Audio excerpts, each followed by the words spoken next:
Assalamu alaikum wa rahmatullahi wa barakatuh. The dua of Sulaiman alayhi salam that stands very unique in the Quran because at first glance it seems like he's asking for something very materialistic. Of course you know that we ask Allah Azza wa Jalla, رَبَّنَا آتِنَا فِي الدُّنْيَا حَسَنَةً وَفِي الْآخِرَةِ حَسَنَةً وَقِنَا عَذَابَ النَّارِ. We ask Allah for good in this world and good in the next. When we say رَبَّنَا آتِنَا فِي الدُّنْيا حَسَنَةً وَفِي الْآخِرَةِ حَسَنَةً. In this particular dua he says, قَالَ رَبِّ اغْفِرْ لِي. He said, Master, forgive me. وَهَبْ لِي مُلْكًا, and grant me, give me the gift of kingdom. لَا يَنْبَغِي لِأَحَدٍ مِّن بَعْدِي. That is not befitting anyone that comes after me. Give me a kind of kingdom that nobody should have after me, roughly speaking. And then إِنَّكَ أَنْتَ الْوَهَّابِ. You're the one who repeatedly gives grand gifts. So now, in this dua, it's a very interesting dua. It's like he's asking Allah, Ya Allah, give me stuff, kingdom, that nobody after me will ever have. Now that seems extremely materialistic, and it seems very unbecoming of, the kinds of du'as you read from prophets. And so this is something that really has to be tackled and really understood at its core. And I struggled with understanding this du'a for some time because I was very moved by this du'a and very inspired by this du'a. And I had a lot of crazy thoughts about this du'a, but I needed to validate them by studying and seeing if there's anybody in Islamic history that had the crazy thoughts that I did too.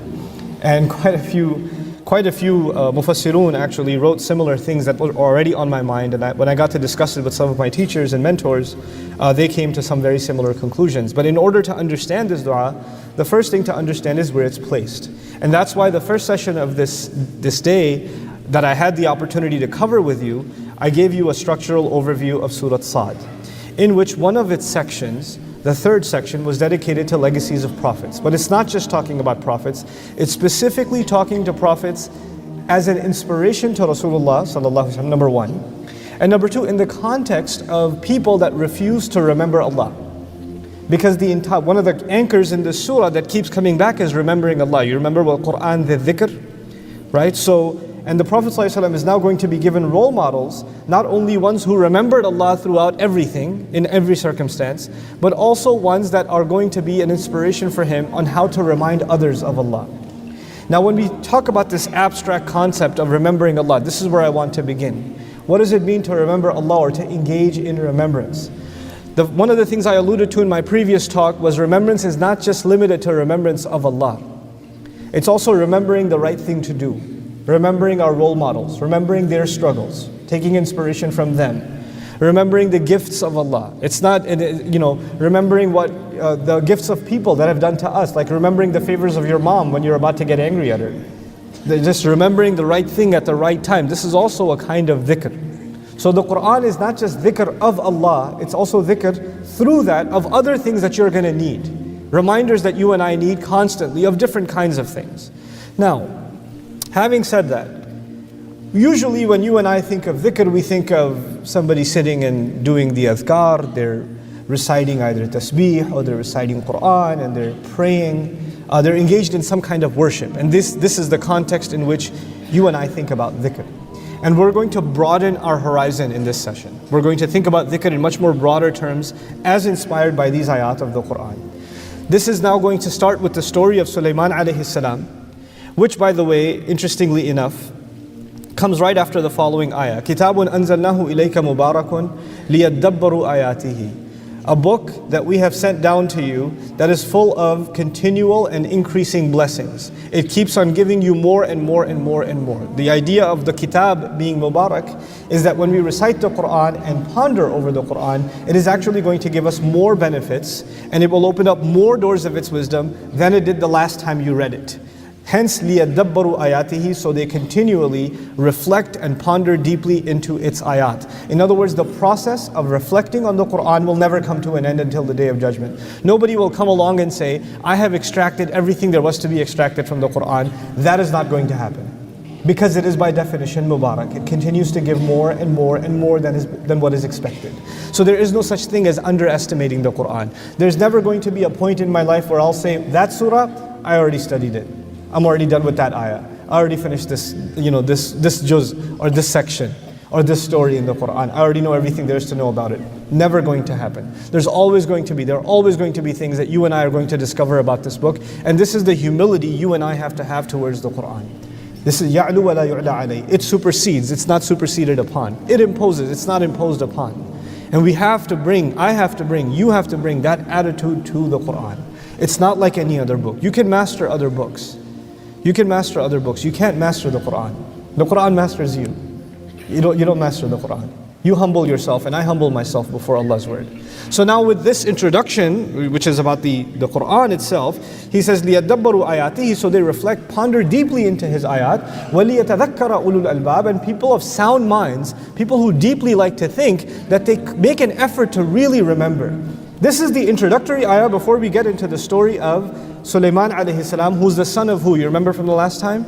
Son of Dawood, which is the previous passage. So between that passage and this passage is this ayah about the Qur'an. Reflect deeply, as if Allah is saying, before you engage the story of Sulaiman, know that to understand it, you're going to have to think very deeply. And you're going to have to do a lot of review and reiteration and think through and think through and think through before you arrive at what Allah wants you to arrive at. It's not just going to come without effort. وَلِيَتَذَكَّرَ أُولُو الْأَلْبَابِ لِيَدَّبَّرُوا آيَاتِهِ. These are not easy things. Reflection doesn't just happen when you're just sitting there and just reciting casually. It requires you to leave other thoughts behind and just engage yourself in the book of Allah. And that's before I get into these ayat. And by the way, I'm going to so stick to my time. Watch.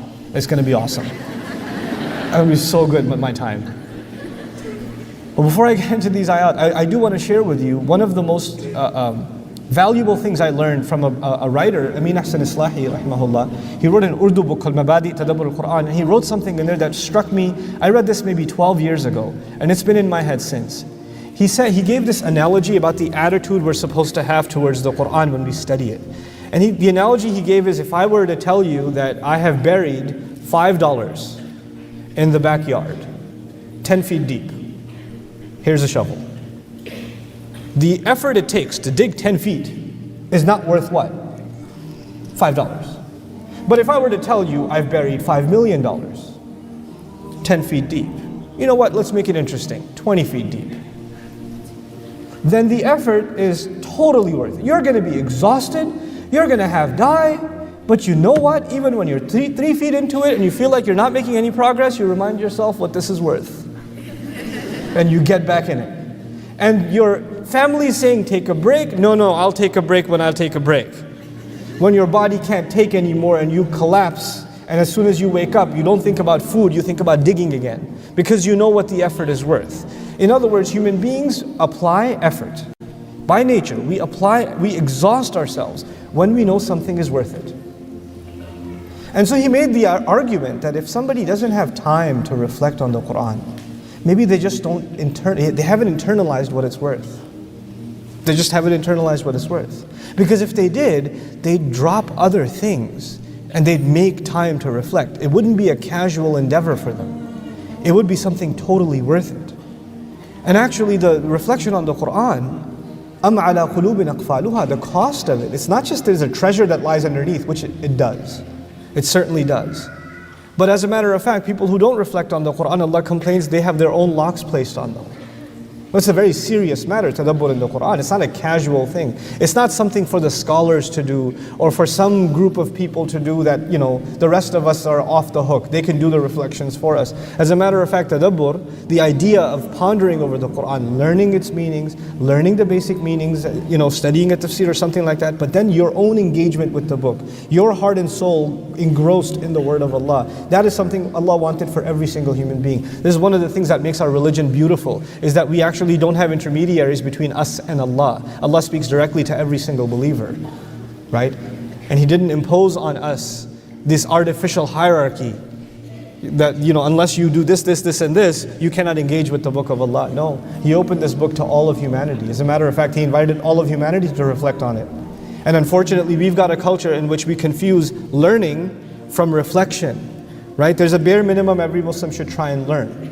Right? And there's some things, فَاسْأَلُوا أَهْلَ الذِّكْرِ إِن كُنْتُمْ لَا تَعْلَمُونَ. If you're in your own reflections, if you don't learn, you can't reflect. So you're on a constant journey to learn. But this unfortunate kind of attitude that until you become a shaykh, you shouldn't even think about the Qur'an. This is a disservice to the book of Allah.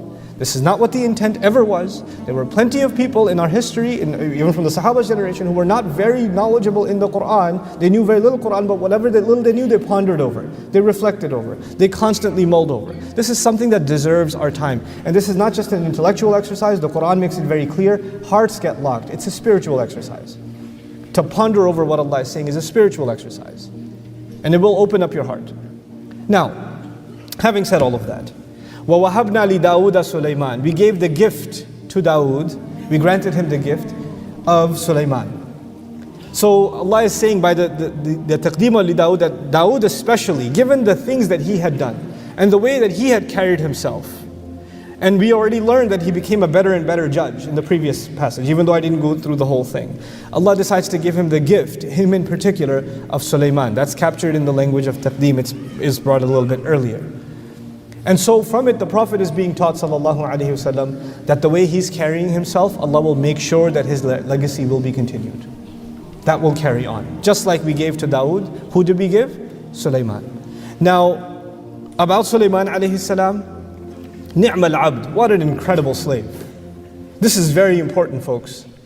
Allah did not say ni'mal nabi, and He doesn't normally praise prophets in this way. It's like a unique praise that Allah gave. Very rarely is this kind of praise given. What an incredible slave. Ni'mal abd. Innahu awwab. And awwab also is actually from a'ib. A'ib is hard to pronounce, but a'ib in Arabic is someone who comes back. Ya'udu qalbuhu, they say. His heart comes back. Awwab, it's called sighatul mubalagha, the one who keeps coming back to Allah repeatedly over and over and over again. In the introduction to Sulaiman, we're learning two things in the Quran. Here, we're learning two things. One, that he's an incredible slave. He's not just a slave, ni'mal abd. What an amazing slave of Allah. Allah is proud of this slave of his. Number one. Number two, that his quality that makes him a really amazing slave is his heart keeps turning back to Allah over and over and over and over again. This is a constant practice. This form of Arabic, awwab, fa'al, wahhab, Allah's name Wahhab comes, Allah gives gifts over and over again. Khabbaz, the guy who makes bread over and over again, the baker is called a khabbaz. A qassas is someone who keeps making, who chops up, meaning the butcher, over and over again. So here, awwab, someone who keeps turning back to Allah continually and repeatedly, he does so. This is going to be important because there are certain things said about Sulaiman alayhi salam which are found in tafsir, and we respect those opinions, that they never sat, like I didn't find them convincing because of the language of the ayah. The ayah itself explicitly never said what was said about Sulaiman alayhi salam, nor is there any particular authenticated narration of this sort. But it certainly is found in Israelite literature, Banu Israel's narrations. So we'll get into that story because all of that will lead into that dua that I started with. We have to have that background. إِذْ وَرِدَ عَلَيْهِ بِالْعَشِيِّ الصَّافِنَاتُ الْجِيَادِ. Amazing. By the evening time, or as the evening is about to set in. Al-Ashi is used typically in Arabic for the time between Asr and Maghrib. Days coming to a close. Around that time when the day is coming to a close, now this time of day is associated with the end of your work day. In other words, you started your work early in the day, you've been exhausting yourself, and now this is the time between Maghrib and Isha where your work day is finally coming to a close. And by the way, to this day in most parts of the world, when is there the worst traffic? Al-Ashi. You get in traffic at Asr and you're stuck in traffic until Maghrib. Right? The worst traffic jams are at that time because people are heading home from a long day of work. Right? So this is describing the end of a long day of work. And at that long day of work, of course, Sulaiman, we know he was given a great kingdom. So he's got several governmental affairs to take care of. He's got a massive empire to take care of. He's got huge issues, internal issues, external issues, civil issues and domestic issues, and then on top of that, war issues and other matters to deal with. It's not an easy job that he has to handle. On top of that, he's a prophet, so he's got spiritual matters to take care of for his entire community, not only administrative, governmental matters. So Sulaiman is carrying quite a load. It's not an easy responsibility that this man is carrying. And now it's the end of his day. So I'm thinking by the end of his day, he's going to get finally a chance to what? Relax. This is going to be his break. Now he can do a little bit of dhikr. Right? Allah says at this point, what was presented to him, as-safinatul jiyad. As-safin la yakun illa min al-khayl wal-afras alladhi yaqifu ala thalathi qawaim. I wish I could physically demonstrate this to you, but I don't have 4 legs. And I'm not about to get on 4s. But, horses that are very active, they're called safin. And they're called safin because by definition safin is actually, it stands on 3 legs, not 4. One of its legs is, I'll do a little demonstration. So one of his legs is up. Like it's kind of like doing the thing. It's like pumping, ready to go. And it's actually a show of loyalty to its master when it poses like that. These are safinat. So they're not just any horses. These are classy Ferrari horses. Okay? That's captured inside the word safinat. And then they say وَتِلْكَ مِنْ Imam al-Qurtubi says وَتِلْكَ مِنْ عَلَامَاتِ خِفَّتِهِ الدَّالَّةِ عَلَى كَرَمِ أَصْلِ الْفَرَسِ وَحُسْنِ خِلَالِهِ. Oh my God, so epic. He says this sign that it's on 3 legs and it's kind of pumping its leg and tapping its leg, it actually suggests how swift the horse is. And how it comes from an elite branding. You know how, because this kind of posturing, they do this for expensive horses. Typical horses just stand on 4 legs. But the ones that are taught to posture properly, the ones that are bred in expensive breedings and have higher class breedings, that sort of thing, you know, they're the ones that do this kind of posturing. So it's illustrating that these are some really exotic horses that he's got, that have been presented to him. Then on top of that, وَحُسْنِ خِلَالِهِ, that they're amicable, in other words, they're loyal horses. They're not wild horses, they're ready to serve their master. So now the first word we presented is, it's evening time, or it's almost evening, it's almost Maghrib, and he's being presented these horses, these beautiful horses. And the second description of these horses is al-jiyad, jam'u jawad, wa huwa al-faras dul-jawda, ay al-nifasa, or al-nafasa. They say the word jawad, or jiyad is used here. The second quality of them is for very elegant, graceful, beautiful horses. So they're like shiny and like, wow, that's a horse. You know, jada, from it comes the word ajada, to be good at something in Arabic. From it comes the word jayyid, you may have heard jayyid, good. Or reciting something properly or smoothly, tajweed. Enunciating things. Very defined, cut, the legs and the muscles of the horses are very well cut and defined. So these are really, really nice horses that are now being presented to him. By the way, these safinat, al-jiyad, from the description in the language, it's already clear these are battle horses. Because they are cut up, they're muscular, they're ready to run. And now they're being presented to him for inspection. What is Sulaiman's job? What did I already tell you? What is his job? Alayhi salam. He's a prophet, he's a ruler. He's a ruler of a massive, expansive empire. He's been exhausted the entire day. The day is coming to an end. And now the cavalry, by the way, Sulaiman alayhi salam's army includes all kinds of animals. And all kinds of things. You guys already know this from other places in the Quran. But now the cavalry is being brought in. And he's going to check, it's being presented to him. It's being brought to him. You should inspect it yourself. Man, I got other things to do. Can't somebody else do this part? But Sulaiman alayhi salam goes and he wants to check them himself. He wants to look at the horses himself. فَقَالَ. Now this is the part that the interpretation that's commonly given, I will share with you first. And then I will tell you that I completely disagree with it with all due respect and share with you what I find far more convincing. And you can make up your own mind. I do not impose my convictions on you, but I don't hide them either. Okay? So at the first, let's just see how it's typically translated or understood. فَقَالَ. Therefore, when he saw the horses, he said, إِنِّي أَحْبَبْتُ حُبَّ الْخَيْرِ. That I certainly have fallen in love with the love of good. And the good is used in Arabic many times for horses. Like the ultimate good for the Arabs was horses. Right? So the language here in the Quran suggesting that when he sees these epic, glamorous horses, he says, I have fallen in love with the love of good. It's almost like this king who's got a car lot full of Ferraris and all of them are, you know? And he's like, yeah, I love this good stuff. I love my horsepower. You know? عَنْ ذِكْرِ رَبِّي. But out of love of this good of mine, he's checking on the horses. This love has taken me away from mentioning or remembering my master. So the story goes, that's attributed here, is that he was taking care of his horses. And he was so busy with these horses that, and what time was it by the way? I forget. It's Asr time, and you're taking care of the horses. Before you know it, what shows up? Maghrib shows up, he doesn't even realize, he's still in the barn taking care of the horses. Maghrib passes, he looks outside, Salat time is over. And he says, my love of good kept me from remembering my master. So he missed Salah. That's the interpretation, one of the interpretations offered for this. حَتَّى تَوَارَتْ بِالْحِجَابِ. Until it disappeared into the unseen, and behind the barrier. Which barrier here suggests, some say it disappeared behind the barrier means the sun disappeared behind the barrier of the horizon. Okay? And it being feminine tawarat, so which means Maghrib came and went. Right? Does the Quran say the sun disappeared? No, it says it disappeared. That's what it says, it disappeared. So now when he experienced this, he got upset. And he said, "Rudduha alayya." Bring them back to me. Bring the horses back to me. And it could be that he did this as an act of tawbah, because now he feels that he's missed a salah, so he has to give some kind of kafara. Some even say that, in previous nations, when you missed a prayer or when you did a sin of any kind, like a shortcoming, then the way to make up for it is to sacrifice. Right? So he called the horses back. فَتَفِقَ مَسْحًا بِالسُّوقِ وَالْأَعْنَاقِ. So he started, tafiqa means to begin to, he began to pass over them. Mash, you guys know mash, like mash over socks and mash over the hands and things like that, or over the head, mash over the head. So he starts passing over them, over bisuq, over their legs, or the thigh muscles, and al-a'naq, and the necks. He starts passing over them. So some add the interpretation here that what it means by passing over them is he took a knife and he passed it over them. He went and he chopped them legs and he cut those necks. So he basically slaughtered those animals.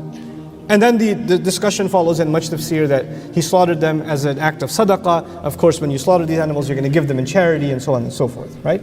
So that's what he's going to do. Now, before we go any further, I'll share with you why I disagree with this. And these were my own thoughts until I read Razi, and it was almost entirely echoed. Razi mentions all the opinions and mentions at the end what he thinks, and I find it highly convincing because I was already kind of convinced of it. So here's what it is. First and foremost, the Prophet ﷺ is being given role models in remembering, because this surah's theme altogether is remembering.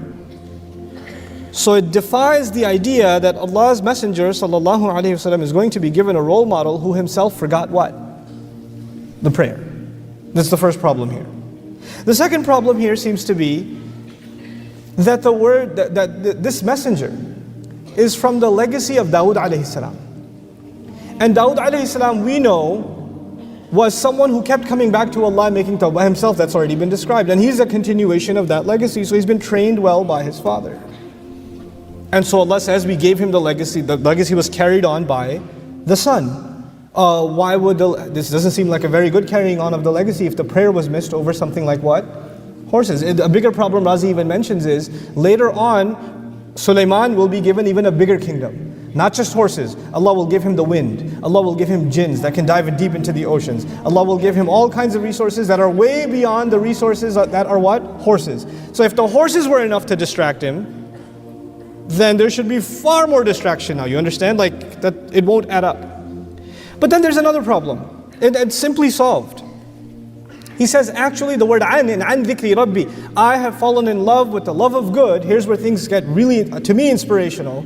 I have fallen in love with the love of good here means that Allah has given me these incredible horses, these beautiful, well-bred, muscular, agile horses as resources to do good.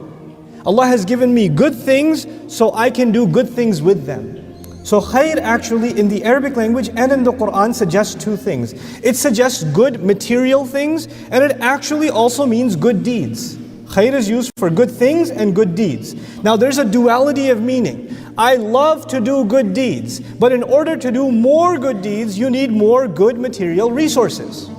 I'll give you a personal example. I've been teaching Arabic for a very long time. When I didn't have the resources, I was teaching it in my living room. And there were a few of my friends from the neighborhood used to come, and I used to teach them on a dry erase board. It was good. But now 15 years later, the organization that I started on my laptop has some more resources. I'm still teaching some Arabic and Quran, but because of those resources, has the good spread further? It has. When you have more resources, then you're able to do more what? More good. Now, the problem is when you are looking at khair in one dimension, I want more material good. I want more material good. This is what a lot of people live for, by the way. I want a nicer car. I want a better house. I want nicer clothes. And it stops there. This is what I want. All of those things, totally cool. Want them, no problem. But want them so you can do what? Way more good. Want them so you can do, there's a bigger good at play here. When he is checking on these horses, by the way, he's actually preparing a cavalry that will take on the charge of defending the lands of the believers, taking on the violent aggressors, doing Allah's task, fi sabilillah. In other words, these horses and taking care of these horses, which seems like a material task, is actually inspired by him wanting to do good for the sake of Allah. So the word an here is, I love taking care of this good stuff, inspired by the remembrance of my master. It doesn't take me away from remembering Allah, it actually reminds me more of remembering Allah. Allah has changed our view of accessing material good in the world in this ayah. You do not have to be afraid of the material. You have to put it to work. You don't work for it, it works for you. A lot of people work for money. A lot of people work for wealth. But no, wealth should work for us. Wealth should be used for us. Some people came and asked me, Allah has given me different trials in life. Everybody has weaknesses. But I'll tell you one thing that Allah gave me as a gift. Was like, fame is not a weakness for me. Alhamdulillah, I have many other weaknesses. Ask my parents. They'll tell you, there's a long list. It's really long. My mom could write a book on it. But fame is not one of them. I'm the same guy as I was when I was in the living room teaching on a dry erase board. I'm practically the same guy. And it's problematic sometimes because I'm abrupt and weird, and people see me on YouTube and they think there's this spiritual person or something. I don't know what video you've seen that came across as spiritual, because I virtually make a fool of myself every other video, so I don't know, somebody's cutting those fun parts out or something, and they come and they want me to pat their children's heads and take a blessed selfie so their phone doesn't crack or something, I don't know, but I just am who I am. I make silly jokes and, and say, I'm so disappointed, welcome to the club. But the reason I'm bringing this up is fame to me is actually it's not something you work for, it's something that works for you. And in this case, it should work for the deen. Like if Allah has given me fame, I should put it to work for khair.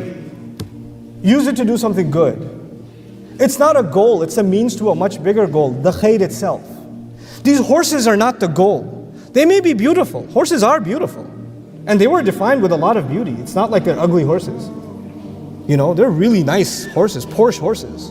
No, they're really nice horses. He sees in them a means to a much bigger end. And all of that is inspired by the fact that Allah sometimes gives you and me talent, ability, money, opportunity, investment. He gives us these things. He gives us strengths. He gives us creativity. And that creativity is supposed to be used for something much bigger. This is what Sulaiman alayhi salam sees. And so he says, I love taking care of these horses, inspired by the fact that using them, I will be remembering my Rabb. And when he's going to do that, عَنْ ذِكْرِ رَبِّي حَتَّى تَوَارَتْ بِالْحِجَابِ, the interpretation there changes again, until they disappeared into the unseen. In other words, he said to the horses, mush, march. And because horses are tested by what? Making them run. So he gets the horses to run off.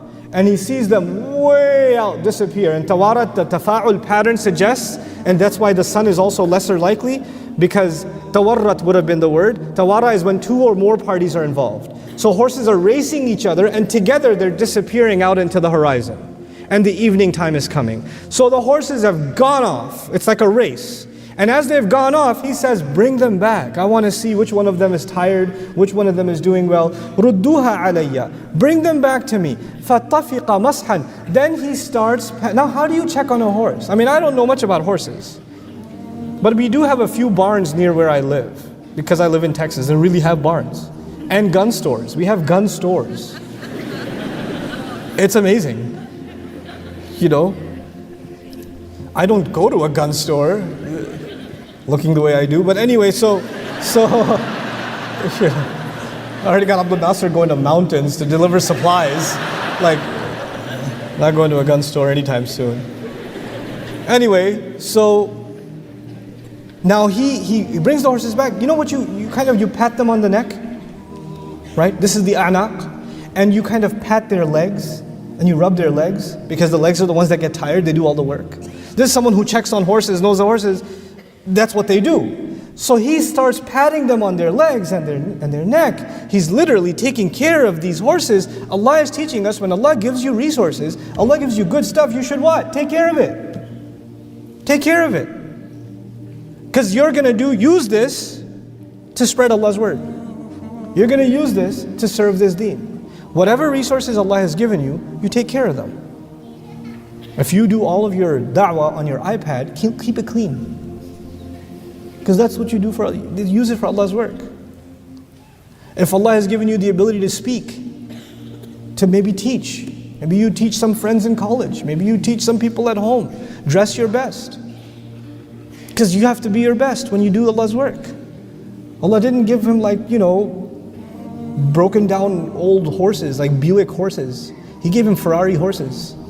And he took care of them. And he checked on them. Now here's the other part of this. I already started by telling you he's a king, he's a ruler, he's a prophet, he's got a massive expansive empire, he's got internal and external issues to deal with. The kingdom of Sulaiman is a very complex problem.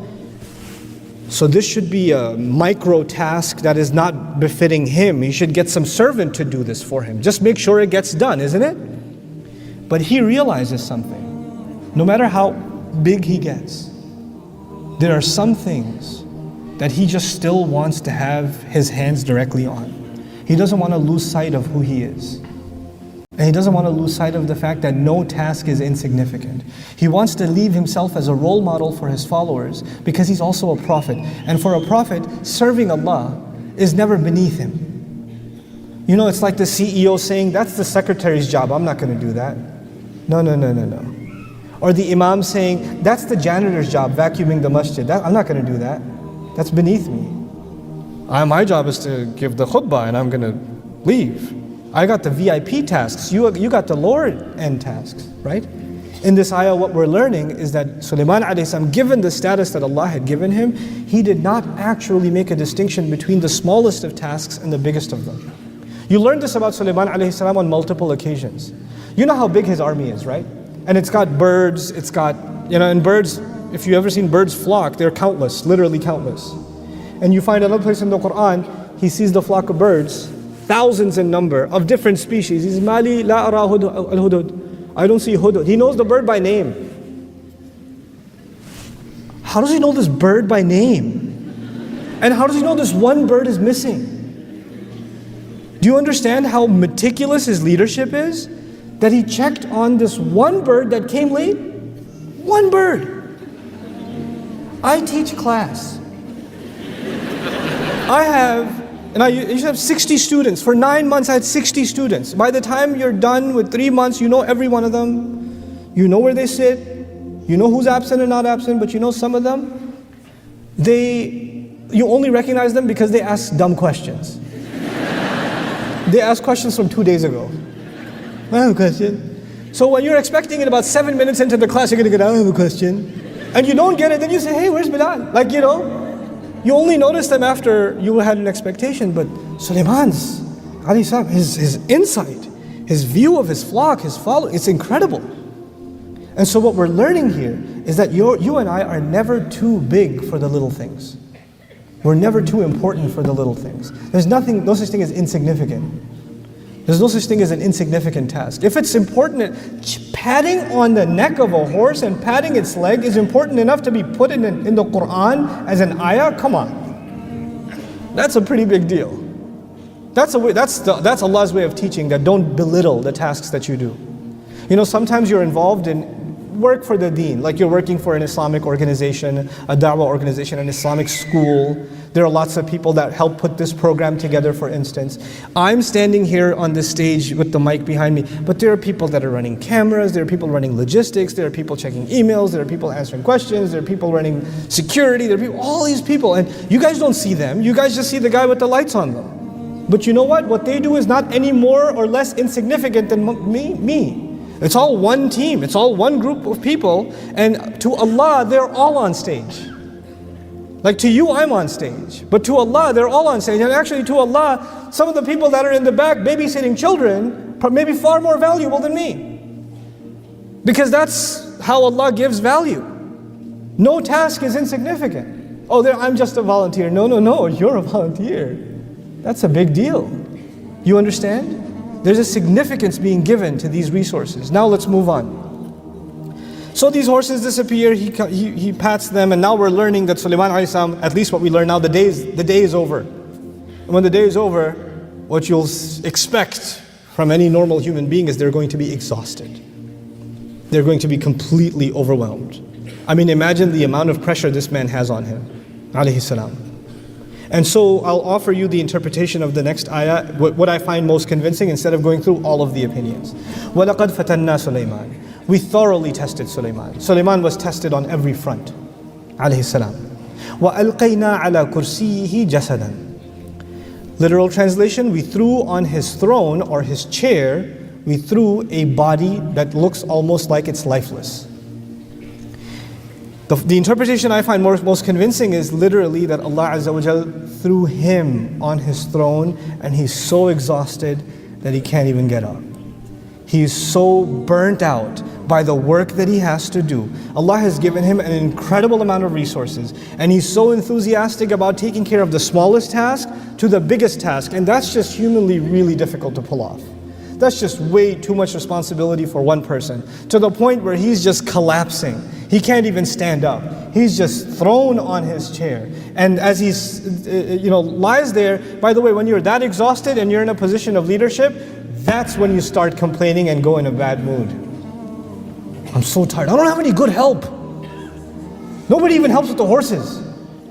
I've got this front over here, I've got a civil war going on over there, I've got this general who's got this problem, I've got this, got that. And nobody's taking care of business. Instead of complaining, what does he do? He's on this chair, ثُمَّ أَنَابَ, then he repented. He came back to Allah. You know, this is the difference between decent people and indecent people. You have to understand this lesson before we go on, because this is all working up to that dua, that one dua that I want to get to. What is the difference between decent people and indecent people? I'll tell you the example of decent students and indecent students. That's my favorite way to do this. A decent student and an indecent student both take the same test. They both fail. They both failed. The decent student comes up and says, Ustad, I should have done my homework. I should have been reviewing from a week. I had these questions and I got lazy and I didn't ask and I didn't seek the extra help and I crammed and I tried to study 2 hours before the exam, and that's why I failed. The indecent student comes up and says, this curriculum is very complicated. Also, the hours are very inconvenient. I mean, my Fajr starts at 9 a.m. And you guys start at 8 a.m., which is like the Hajj time.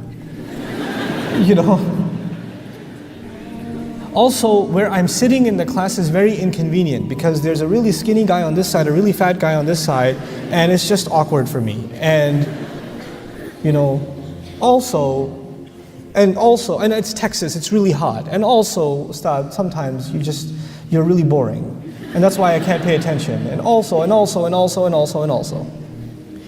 They both failed. One of them comes forward and says what? It was my fault. The other one comes forward and says what? It's the entire universe's fault. The only one not at fault is me. Everything else was wrong. You understand?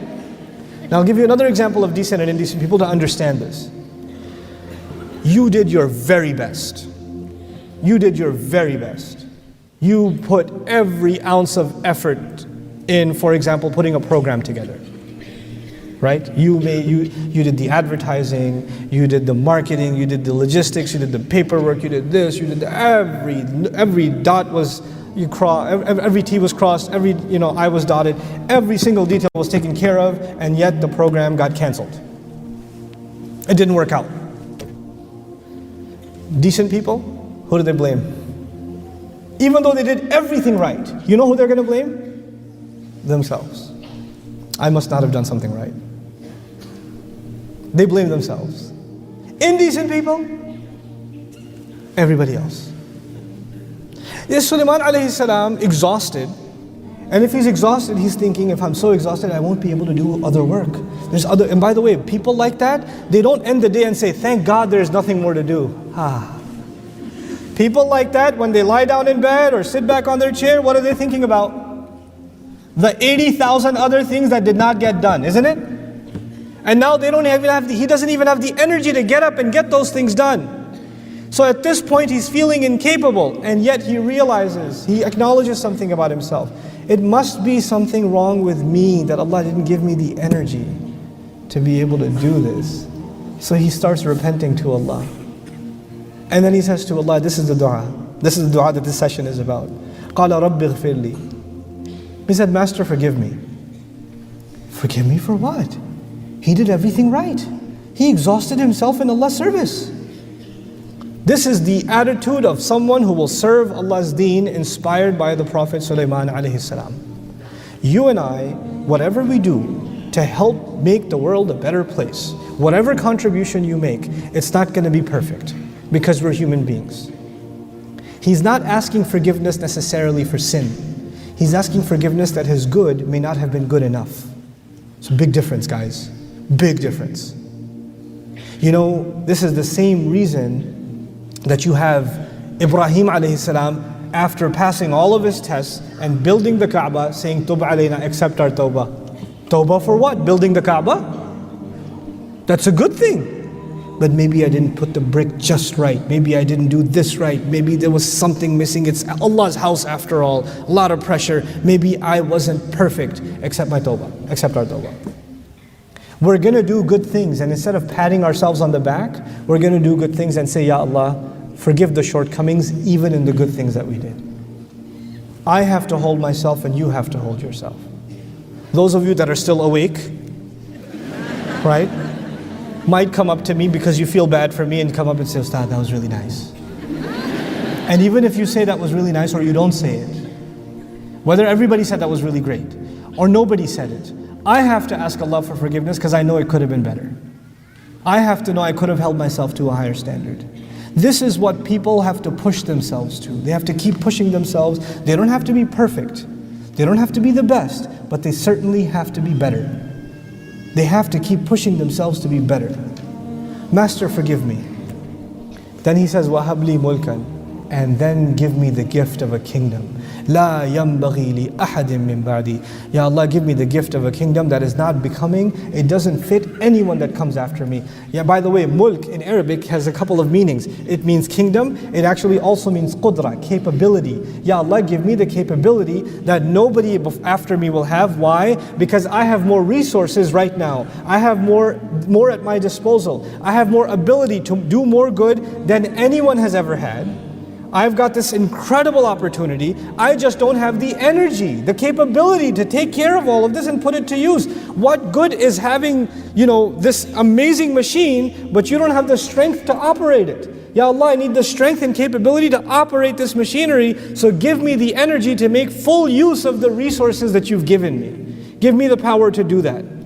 And he also recognizes, because he's a ruler and he is a politician too, along with being a prophet, he realizes that when that much power is in the hands of a human being, when that much power comes in the hands of a human being, then power corrupts. And absolute power corrupts? Absolutely. So Ya Allah, even though you are going to give me a lot of these resources, I am not hoping that these resources continue and you pass it down to somebody else, because in the wrong hands, those same resources will produce all kinds of corruption on the earth. This same machinery that's going to be used for good, those same horses that are going to be used to serve a good cause, can also be used to spread evil on the earth. True or no? So Ya Allah, I'm fully aware of the fact that power by itself is no good. Khair in one of its meanings, material good, is no good. Khair only when it's going to come along with someone who will put it to good use. That's when it's good. Science by itself is no good. Science kills people. Science produces nuclear bombs, chemical weapons. But science in the right hands can produce cures. Science in the right hands can produce agriculture that generations haven't seen in certain lands. So he recognizes this and says, Ya Allah, give me, because he's a prophet, give me something that's not going to be given after me. And he recognizes the corruption that's spreading in his land. He doesn't want anybody else to have this, because he doesn't see anybody else capable of handling it. It's similar to Zakaria alayhi salam, who says, وَإِنِّي خِفْتُ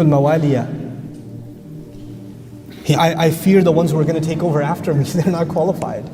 They're just not going to be able to handle it. It's going to go bad. So he says, Ya Allah, fit me to this. Then the other meaning of this that I want to emphasize, and inshallah ta'ala I'm near my close. And that is it, Ya Allah, I want a kingdom that is suited to my capabilities. Give me the resources that match my talents. Meaning, ينبغي لا ينبغي لأحد من بعدي means basically customize my kingdom to me. What I'm capable of handling. Ya Allah, don't give me resources that are beyond my capability. Don't make, then I'll feel bad that I had this stuff and I couldn't put it to work. You need to give me things that I can actually handle. I ask your forgiveness that I'm not capable of more. But give me what is within my capacity, within my capability. لا ينبغي لأحد من بعدي. You're the one who keeps on giving gifts over and over and over again. This is an incredible dua in which you and I are learning to ask something from Allah. Ya Allah, you and I, well, each of us would ask, Ya Allah, you have given me certain talent, certain opportunity. You have given me certain capability.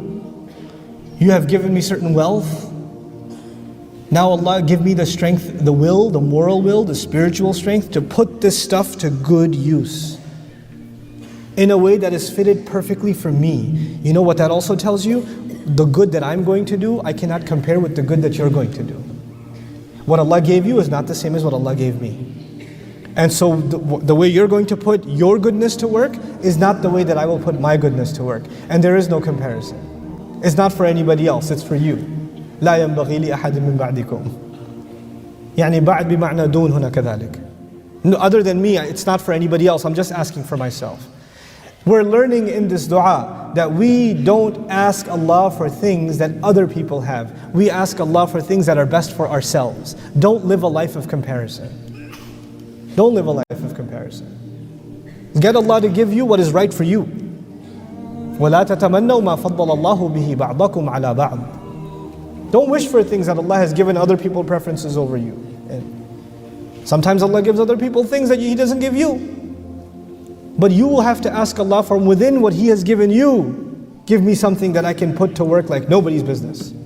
لا ينبغي لأحد من بعدي. It's so powerful. It's so beautiful. In this incredible passage, we're learning to break something. You know, I don't like this attitude at all. I think it's poisonous.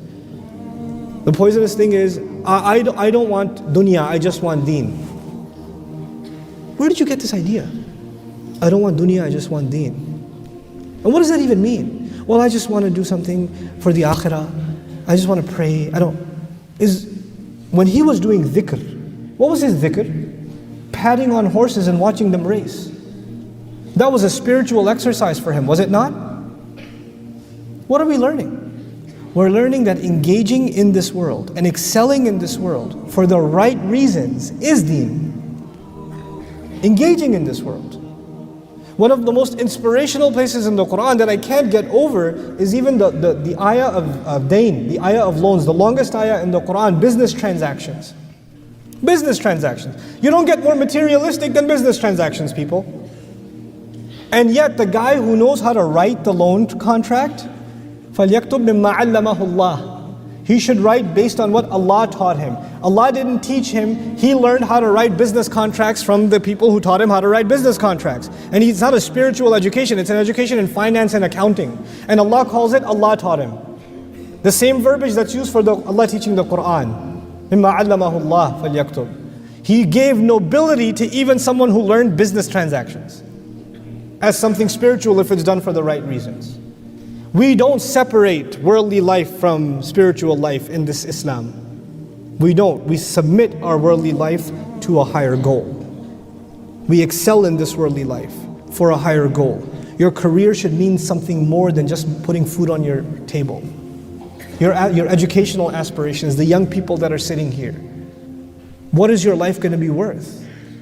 What do you want to do with your life? Oh, I like photography. Why do you like photography?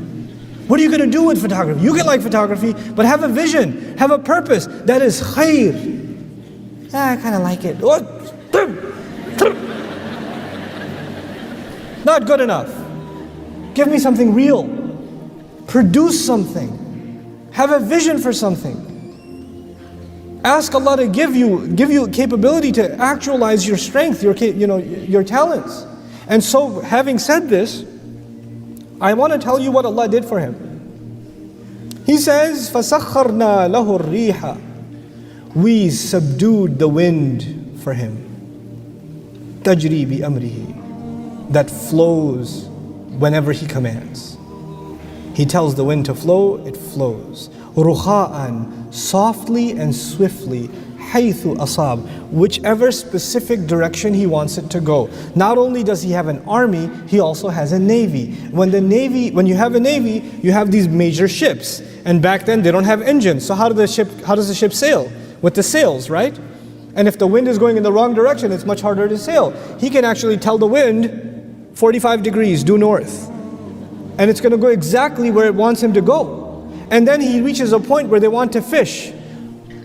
And the waters are turbulent, because of the wind. He can just tell the wind to what?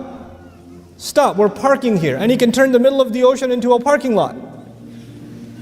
And now the ships stop calmly because the winds have stopped. And when he does this, Allah says, not only did I give him power over the wind, وَالشَّيَاطِينَ, devils, not jinn. He used shayateen, meaning evil jinns that otherwise would have been rebellious against him. He gave him power over shayateen that he could take them out in the middle of the ocean and then make them dive for him and collect pearls and whatever treasures from the bottom of the ocean. And of course it's convenient for him to send them down there because the ships are parked up there. That's already been captured in the wind. So banna'in wa ghawas. Kulla banna'in wa ghawas. All kinds of construction is being done because of these jinn resources. And they're diving deep and finding all kinds of treasures. Wa akharin, and by the way, some jinns didn't want to cooperate, and the other ones muqarranina fil asfad. They're chained up. So anybody who doesn't want to play ball with Sulaiman alayhi salam gets locked up. He's got all kinds of resources. And then Allah describes at the end of it all, هَذَا عَطَاؤُنَا. This is our gift. This is our grant. فَمْنُن. Give it to whoever you want. Use it freely. Don't be cheap with it. Now we're learning that when Allah gives you resources, you don't hold them back and say, no, we need to conserve it for the next 10 years. فَمْنُن. Give, grant. When you see an opportunity to do good, invest in people, invest in resources, invest in institutions. We keep thinking about saving. Allah says, no, you need to think about spending. I'm giving you, you spend. Oh, I'm sick. Or you can hold back too if you want. If you see that there's something you spent in and you invested in, it's not producing as much good as you thought, pull back and invest in something else. Put the resources in something else. Put the manpower in something else. You decide what works and what doesn't work. And by the way, in this Allah is telling us that sometimes we will invest ourselves in something and it will be successful. Other times we will learn that it wasn't successful, and that's okay. You have to invest in something else then. You don't give up. Well, I tried before and I failed. So what? Give. And then hold back sometimes. بِغَيْرِ حِسَابٍ. But don't audit yourself. In other words, don't hold back and say, oh, I don't know, I've done enough, I think. No, there's never enough. You keep going. And when we have this attitude, if Allah can submit the winds and the ocean and the shayateen for Sulaiman alayhi salam, I'm telling you, Allah gives resources beyond your imagination. Resources are not a problem for Allah. Wealth and resources and capability, physical capability, will never be a problem for this ummah. It will never, ever be a problem for this ummah. The only problem for this ummah will be its willpower to do the right thing. That's the only problem that's going to be there. One meaning of khair is the material good. The other meaning of khair is the goodwill and the good deeds. That's where the problem lies for this ummah. Our intention to do good. Our will and our drive to do good. When you have that, you watch the wealth and the resources just come. It'll just come. Because you didn't want it. You wanted the good. That was just a stepping stone to get to the good. That's all it was. And when Allah sees that in you, He opens the doors of rizq. وَإِنَّ لَهُ عِنْدَنَا لَزُلْفَى وَحُسْنَ مَآبٍ. Oh, and He has a very beautiful place with us. You know, He has this beautiful, by the way, if you look at Sulaiman alayhi salam only in the worldly sense, if you know nothing about his spiritual life, you know nothing about him being a prophet, and you just look at him, somebody walks by and sees him, he sees a magnificent king with gorgeous horses and an endless navy and like ridiculous looking, scary looking things, I think they're jinn or something, you know, birds. He sees a person who has the best of worldly life. Wouldn't you see that? And you know what we think sometimes? We think if you have the best worldly life, you won't have the good akhirah. If you have good things in this life, probably chances are you won't get good things in akhirah. Akhirah is for poor people. You know? And this concept is corrupted. Akhirah is for people who don't have dunya in their heart. It has nothing to do with what you have in your hand. There are some people who have no worldly gains in their hand, but world materialism is seeped inside their heart. Even if they're completely bankrupt, they are still people of dunya. And then there are people who are trillionaires, billionaires, but they have no ounce of it where? In their heart. In their heart is just desire to do more good. That's all there's there. That's all they care about. And those people are people of akhirah. They can have the best of this life and the next because they don't care for the best of this life. That was just a means to an end. That's all it was for them. And so this is the grant of Allah, and He will have a husna ma'ab, and much more beautiful a place to go back to after all of that. Allah Azza wa Jal mentions this. I leave you with the following. This surah and the sequencing of it, I talked to you about before, but the sequencing of prophets also. Immediately followed after this is Ayyub alayhi salam. Ayyub alayhi salam is almost exactly the opposite of Sulaiman alayhi salam. Why? Has no control over his family, not even over his physical body. Sometimes Allah will give you endless resources. Other times Allah will give you zero resources. He won't even give you the resources of your own body. Some people will be tested with a lot of material good, and other people will be tested with absolutely no material good. Nothing. And yet both of them, look at the language of Allah Azza wa Jal. By the end, when Allah describes it, وَإِنَّهُ عِنْدَنَا لَزُلْفَى وَحُسْنَ مَآبٍ. He also has great status with us. He also enjoys this high status, subhanAllah. So it's not that your measure with Allah is determined by how much He gave you in this world. Because you might get confused if you only study the story of Sulaiman. You say, well, if Allah really wanted me to do good, He would have given me a lot of good resources. And that's how I know Allah likes me. Well, no, He loves Ayyub too.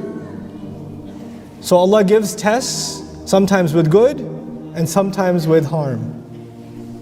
You have to navigate both of those tests and prove yourself to Allah, because through both of them, for both of them, these were just a means to an end. The difficulty is a means to something higher, and the ease is means to something higher. When the difficulty and the ease, when they become your end, that's when you lose sight of what this iman is about, subhanAllah. I'm particularly moved by this dua as I leave you guys, because I honestly think that we need an inspired young generation that is going to take this message of the Quran and is going to bring its light to every career. Every career. Some of you are going to go into the medical profession, some of you will be architects, some of you will be engineers, some of you will be historians, political scientists, anthropologists, I don't know, media people, animation people. There are going to be all kinds of crazy people. But whatever you are, you're going to excel in it. You're going to have your safinatul jihad. You're going to have your Ferrari horses ready to run in every one of those fields. And you're going to do them because you have a higher purpose. You want that career to mean something more than just money.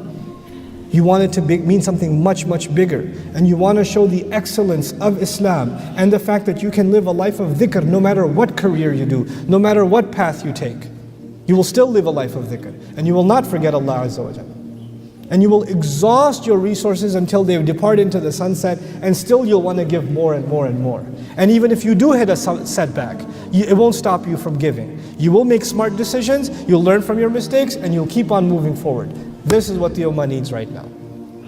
This is what it needs. And this was the inspiration given to Rasulullah sallallahu alaihi wasallam, that whatever resources are at your disposal, more or less, you work with them and you exhaust them to their maximum. You put them to work. Famous ayah, لا يكلف الله نفسا إلا وسعها. Just that one part. لا يكلف الله نفسا إلا وسعها. Simply translated, Allah does not burden anyone except to their capacity. Allah does not burden anyone except to their capacity. Except, the problem linguistically is that would have been if the ayah was لا يكلف الله نفسا إلا بوسعها. If the ba was there, I would have no problem translating Allah does not burden a person except to their capacity. By removing the ba, what Allah did is a kind of tawassu', which means something drastically different and powerful. What it means then is Allah does not test or does not burden a person except with their own potential. Listen to what I'm saying again. Allah does not burden a person except with their own what? Potential. Wait a second. That means I got an 80 on a test, but I had the potential to get 100. Allah will ask me what? How come you didn't go for the 100? Just because you had the you were good, it was good enough to get by. Mediocrity, you were just getting by and that was good enough. No, Allah will test you with your excellence, with the maximum potential you have. You and I will have to constantly ask ourselves, what more could I accomplish? What more could I accomplish? What more could I accomplish? And the only thing you're going to have to fear is your own, your delusional fear that you're not capable. You are capable. You are capable. Allah burdened you with capability. Allah burdened you with amazing potential. And you're going to keep pushing that potential over and over and over again, testing it. Because until you test it, you don't know what your potential is. You just don't know. I push myself. You have to push yourself. You have to put milestones on yourself.